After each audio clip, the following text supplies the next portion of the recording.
കോപ്പിയടി എന്ന് കേൾക്കുമ്പോൾ നമ്മുടെയൊക്കെ ഓർമ്മയിൽ വരുന്നത് സ്കൂൾ കാലഘട്ടത്തിൽ അടുത്തിരിക്കുന്ന പഠിപ്പിസ്റ്റിന്റെ ഉത്തരക്കടലാസ് നോക്കി എഴുതി ജയിച്ച പരീക്ഷകളെ പറ്റിയായിരിക്കും അല്ലേ? എന്നാൽ നമ്മുടെ പ്രധാനമന്ത്രി നരേന്ദ്രമോദിയെ മറ്റൊരു രാഷ്ട്രത്തലവൻ അതേപടി കോപ്പിയടിക്കുന്നുണ്ട്. Indonesian president Prabowo Subianto. അതും സാക്ഷാൽ പ്രധാനമന്ത്രി നരേന്ദ്രമോദിയുടെ മുന്നിൽ വെച്ച് തന്നെ അദ്ദേഹം ആ കോപ്പിയടി തുറന്ന് സമ്മതിക്കുകയും ചെയ്തു.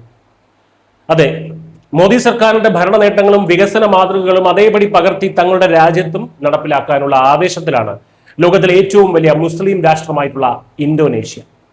ഇന്തോനേഷ്യൻ പ്രസിഡന്റ് പ്രബാവോ സുബിയാന്തോയുടെ ക്ഷണപ്രകാരം ത്രിദിന സന്ദർശനത്തിനായി രാജ്യത്തെത്തിയ പ്രധാനമന്ത്രി മോദിക്ക് ഉജ്ജ്വലമായിട്ടുള്ള സ്വീകരണമാണ് ഇന്തോനേഷ്യൻ ജനതയും സർക്കാരും നൽകിയത്.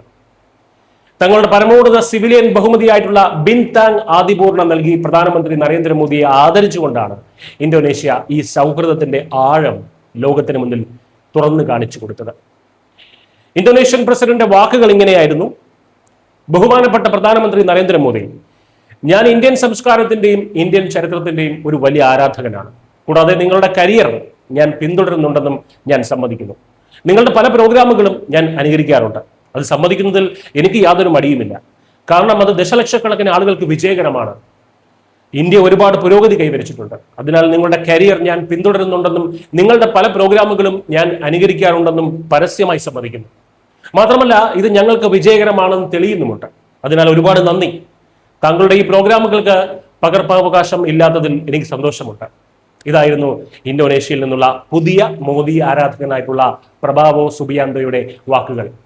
ഈ പ്രസംഗത്തിന്റെ വീഡിയോ പുറത്തു വന്നതോടെ നമ്മുടെ രാജ്യത്തിനുള്ളിലുള്ള ഒരു ലോഡ് കുരുവാണ് ഇപ്പോൾ പൊട്ടിയിരിക്കുന്നത്. കുരുപൊട്ടലാതി തൈലം സ്റ്റോക്ക് ഔട്ട് ആയതോടെ മെഡിക്കൽ സ്റ്റോറുകളിൽ കമ്മിക്കുങ്ങി സുഡാപ്പി കൂട്ടങ്ങളുടെ നീണ്ട ക്യൂ ആണ് അനുഭവപ്പെടുന്നത്. കൃഷിയിലും ഭൂപ്രകൃതിയിലും സംസ്കാരത്തിലും ഇന്ത്യയുമായി ഏറെ സമാനതകളുള്ള രാജ്യമാണ് ഇന്തോനേഷ്യ എന്ന് പറയുന്നത്. അതുകൊണ്ട് തന്നെ ഇന്ത്യയിൽ വിജയിച്ച ഗ്രാമീണ വികസന പദ്ധതികളും കാർഷിക നയങ്ങളും അവരുടെ നാട്ടിലും വളരെ വേഗത്തിൽ നടപ്പിലാക്കാൻ അവർക്ക് കഴിയും. ലോകത്തിലെ ഏറ്റവും വലിയ സൗജന്യ ഭക്ഷണ പദ്ധതിയായിട്ടുള്ള ഇന്ത്യയുടെ മിഡ് ഡേ മീൽ മാതൃക പകർത്തി ഇന്തോനേഷ്യൻ സ്കൂൾ കുട്ടികൾക്കും സൗജന്യ ഭക്ഷണം നൽകുകയാണ് പ്രസിഡന്റ് സുബിയാന്തോ. അതിനായി അവർ നേരത്തെ ഇന്ത്യയിലെത്തി പഠനവും നടത്തിയിരുന്നു. ഇന്ത്യയുടെ ഡിജിറ്റൽ വിപ്ലവമായിട്ടുള്ള UPI, സർക്കാർ ആനുകൂല്യങ്ങൾ ഇടനിലക്കാരില്ലാതെ നേരിട്ട് ജനങ്ങളിൽ എത്തിക്കുന്ന ഡയറക്റ്റ് ബെനിഫിറ്റ് ട്രാൻസ്ഫർ എന്നിവയും ഇന്തോനേഷ്യ ഇന്ത്യയിൽ നിന്ന് പകർത്തി തങ്ങളുടെ നാട്ടിൽ നടപ്പിലാക്കാൻ ഒരുങ്ങുകയാണ്. ഇതിനെല്ലാം പുറമെ 2029 ഇന്തോനേഷ്യൻ തെരഞ്ഞെടുപ്പിനായി അവർ ഇന്ത്യയുടെ ഇലക്ട്രോണിക് വോട്ടിംഗ് മെഷീൻ സാങ്കേതിക വിദ്യയും കടമെടുക്കുന്നുണ്ട്. EVM. ഇന്തോനേഷ്യക്ക് മാത്രമുള്ള EVM വികസിപ്പിക്കാൻ ഇന്ത്യ പൂർണ്ണ പിന്തുണയും ഉറപ്പു നൽകിയിട്ടുണ്ട്. ഇതൊക്കെ നമ്മുടെ നാട്ടിലെ ബാലറ്റ് പെട്ടിയെ പ്രണയിച്ച രാഹുൽ ഗാന്ധി ആരാധകരൊക്കെ എത്രമാത്രം വേദന കടിച്ചു പിടിച്ചായിരിക്കും കേട്ടിരിക്കുന്നത് എന്നൊന്ന് ആലോചിച്ച് നോക്കണം. ഇനിയാണ് ചൈനയ്ക്കുള്ള മോദിയുടെ കൊട്ട് വരുന്നത്. ശ്രദ്ധിച്ചു കേൾക്കുക. ഇന്ത്യ വിശ്വസിക്കുന്നത് പരസ്പര പങ്കാളിത്തത്തോടെ സമൃദ്ധിയിലേക്ക് വളരുന്നതാണ്, അല്ലാതെ മറ്റു രാജ്യങ്ങളെ പിടിച്ചടക്കുന്ന വിപുലീകരണ വാദത്തിലല്ലെന്നും പ്രധാനമന്ത്രി മോദി വ്യക്തമാക്കി. ഇൻഡോ പസഫിക് സമുദ്രമേഖലയാകെ അടക്കി ഭരിക്കാൻ വെമ്പുന്ന ചൈനയ്ക്കുള്ള കൃത്യമായിട്ടുള്ള ഒരു ഇൻഡയറക്റ്റ് കൊട്ടായിരുന്നു ഇത്. പേരെടുത്ത് പറയാതെ തന്നെയുള്ള ആ ഒളിയമ്പ് ആർക്കാണ് എന്നുള്ളത് അവിടെ ഇരിക്കുന്നവർക്കെല്ലാം മനസ്സിലായതോടെ സദസ്സിൽ ചെറിയൊരു ചിരിയും പടർന്നു.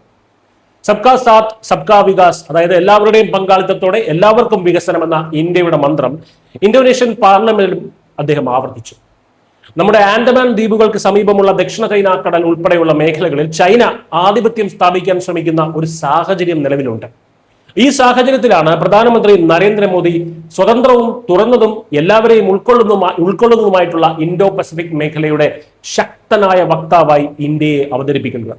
മേഖലയിലെ സഞ്ചാര സ്വാതന്ത്ര്യത്തിനായി ഇന്ത്യ നിലകൊള്ളുന്നുവെന്ന് വ്യക്തമാക്കിയ പ്രധാനമന്ത്രി ആസിയാനെ കേന്ദ്രസ്ഥാനത്ത് നിർത്തിയുള്ള ഇന്ത്യയുടെ ആക്ടിസ്റ്റ് പോളിസിയും എടുത്തു പറഞ്ഞു. ഇന്തോനേഷ്യ ഉൾപ്പെടെയുള്ള തെക്കുകിഴക്കൻ ഏഷ്യയിലെ 10 രാജ്യങ്ങളുടെ ഒരു പ്രധാന സാമ്പത്തിക രാഷ്ട്രീയ കൂട്ടായ്മയാണ് ആസിയാൻ. ഈ രാജ്യങ്ങളുമായിട്ടുള്ള ഇന്ത്യയുടെ വ്യാപാര, സുരക്ഷ, സാംസ്കാരിക ബന്ധങ്ങൾ കൂടുതൽ ശക്തമാക്കാനും അവരുമായി ചേർന്ന് സജീവമായി പ്രവർത്തിക്കാനും വേണ്ടി ഇന്ത്യ രൂപീകരിച്ച പ്രത്യേക നയമാണ് ആക്ടിസ്റ്റ് പോളിസി എന്ന് പറയുന്നത്. ഇരു രാജ്യങ്ങളുടെയും തലസ്ഥാനങ്ങൾ തമ്മിൽ ആയിരക്കണക്കിന് കിലോമീറ്റർ അകലമുണ്ടെങ്കിലും ഇരു രാജ്യങ്ങളെയും വേർതിരിക്കുന്നത് വെറും 150 കിലോമീറ്റർ സമുദ്രം മാത്രമാണ്. അതുകൊണ്ട് തന്നെ കടൽ ഒരു തടസ്സമായിട്ടല്ല, മറിച്ച് ഇരു രാജ്യങ്ങളെയും ബന്ധിപ്പിക്കുന്ന ഒരു പാലമായി വേണം അതിനെ കാണാനെന്ന് പ്രധാനമന്ത്രി ഓർമ്മിപ്പിച്ചു. ഇവിടെ നിങ്ങൾ ആ സന്ദേശത്തിന്റെ ഇമ്പാക്ട് എടുത്തോളമാണെന്ന് ശ്രദ്ധിച്ചില്ലെങ്കിൽ ബാക്കി കേൾക്കുമ്പോൾ നിങ്ങൾക്ക് മനസ്സിലാകും. തുടർന്ന് പ്രധാനമന്ത്രി മോദി പറഞ്ഞത് ഇങ്ങനെയാണ്: ഇന്ത്യ, ഇന്തോനേഷ്യ, ഇന്ത്യൻ മഹാസമുദ്രം എന്നീ പേരുകൾ തന്നെ ആഴത്തിൽ വേരൂന്നിയ ബന്ധത്തിന്റെ സാക്ഷ്യമാണ്. ഈ വാക്കുകളിലൂടെ വളരെ കൃത്യമായിട്ടുള്ള ഒരു രാഷ്ട്രീയ സന്ദേശം കൂടിയാണ് അദ്ദേഹം നൽകുന്നത്. ഇൻഡോ പസഫിക് മേഖലയുടെ സാംസ്കാരിക പൈതൃകം ഇന്ത്യയുമായി ഇഴചേർന്ന് കിടക്കുന്നതാണെന്ന ശക്തമായിട്ടുള്ള ഒരു ഓർമ്മപ്പെടുത്തലാണത്. അതായത് ഇൻഡോ പസഫിക് മേഖലയിൽ നൂറ്റാണ്ടുകളായി ചോള രാജവംശത്തിന്റെ കാലം മുതൽ തന്നെ ഇന്ത്യക്കുള്ള സാംസ്കാരികവും ചരിത്രപരവുമായിട്ടുള്ള സ്വാധീനവും പുരാതന വ്യാപാര ബന്ധങ്ങളും എടുത്തു കാണിക്കുകയാണ് അദ്ദേഹം ചെയ്തത്. അതുപോലെ തന്നെ മഹാഭാരതവും രാമായണവും ഒക്കെ ഇന്തോനേഷ്യയുടെ സംസ്കാരത്തിൽ വലിയ സ്വാധീനം ചെലുത്തിയിട്ടുണ്ട്. ഇന്തോനേഷ്യക്ക് അവരുടേതായിട്ടുള്ള രാമായണത്തിന്റെയും മഹാഭാരതത്തിന്റെയൊക്കെ പതിപ്പുകളുണ്ട്.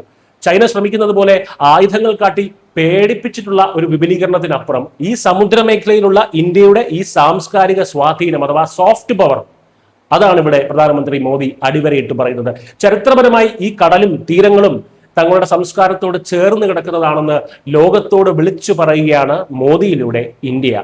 പ്രസിഡന്റ് പ്രഭാവോ സുബിയാന്തോയുമായിട്ടുള്ള തന്റെ ബന്ധം എല്ലാ പകർപ്പവകാശങ്ങൾക്കും അപ്പുറമാണെന്ന് മറുപടി പറഞ്ഞ മോദി, ഇന്ത്യയെപ്പോലെ തന്നെ ഇന്തോനേഷ്യയും ജനാധിപത്യ മൂല്യങ്ങൾക്കും നാനാവിധ സംസ്കാരങ്ങളെയും ഉൾക്കൊള്ളുന്ന വിശാല കാഴ്ചപ്പാടുള്ള ഒരു രാജ്യമാണെന്നും കൂട്ടിച്ചേർത്തു. ചുരുക്കത്തിൽ ഇന്ത്യയുടെ മാതൃക അതേപടി കോപ്പിയടിച്ച് അതിൽ വിജയം വരിച്ചു കൊണ്ടിരിക്കുന്ന ഒരു രാജ്യത്തിന് തോളിൽ തട്ടി ഇന്ത്യ നൽകുന്ന പരസ്യമായിട്ടുള്ള ഒരു അഭിനന്ദനം കൂടിയാണ് മോദിയിലൂടെ ആസിയാൻ രാജ്യങ്ങൾ കേട്ടത്. പ്രസിഡന്റ് പ്രഭാവോ സുബിയന്തോയുമായി നടത്തിയ ചർച്ചകളിൽ സുരക്ഷ, സാങ്കേതിക വിദ്യ, വിദ്യാഭ്യാസം, സംസ്കാരം എന്നീ മേഖലകളിൽ സഹകരണം കൂടുതൽ ശക്തമാക്കാൻ ഇരു നേതാക്കളും തീരുമാനിച്ചു. ഇവിടെയാണ് ഇന്ത്യയുടെ യഥാർത്ഥ കരുത്ത് ലോകം കാണുന്നത്. ചൈനയുടെ വിപുലീകരണ വാദത്തിനെതിരെ ചുമ്മാ സമാധാനത്തിന് ഡയലോഗ് അടിച്ചിട്ട് ചുമ്മാ അങ്ങ് തിരിച്ചു വരാനല്ല പ്രധാനമന്ത്രി ഇന്തോനേഷ്യയിൽ പോയത്. അത് പ്രാവർത്തികമാക്കാൻ സുഹൃത്ത് രാജ്യങ്ങൾക്ക് വേണ്ട ആയുധബലം നൽകാനും ഇന്ത്യ തയ്യാറാണ്. ഇന്ത്യയുടെ അഭിമാനമായിട്ടുള്ള ബ്രഹ്മോസ്, അസ്ത്ര തുടങ്ങിയ മിസൈലുകൾ വാങ്ങുന്നതിനുള്ള പ്രതിരോധ ഇടപാടുകളും ഉറപ്പിച്ചിട്ടാണ് മോദി ഇന്തോനേഷ്യയിൽ നിന്നും മടങ്ങുന്നത്. അതായത് സമാധാനത്തിലും വികസനത്തിലും മാത്രമല്ല, യുദ്ധത്തിലും പ്രതിരോധത്തിലും ഒരുപോലെ ആശ്രയിക്കാവുന്ന ഒരു കംപ്ലീറ്റ് പവറാണ് ഇന്ന് ഇന്ത്യ എന്ന ഇൻഡോ പസഫിക് രാജ്യങ്ങൾക്ക് ഉറപ്പ് നൽകുകയാണ് ഈ നീക്കത്തിലൂടെ മോദി. അതായത് സംസ്കാരത്തിന് സംസ്കാരം, സമാധാനത്തിന് സമാധാനം, കച്ചവടത്തിന് കച്ചവടം, വികസനത്തിന് വികസനം. ഇനിയിപ്പോ ആക്ഷൻ ആണെങ്കിൽ അതിനുള്ള വകുപ്പും നമ്മുടെ കയ്യിലുണ്ടെന്നേ. ഇവിടെ എന്തും പോകും. Mister sister Malayalam.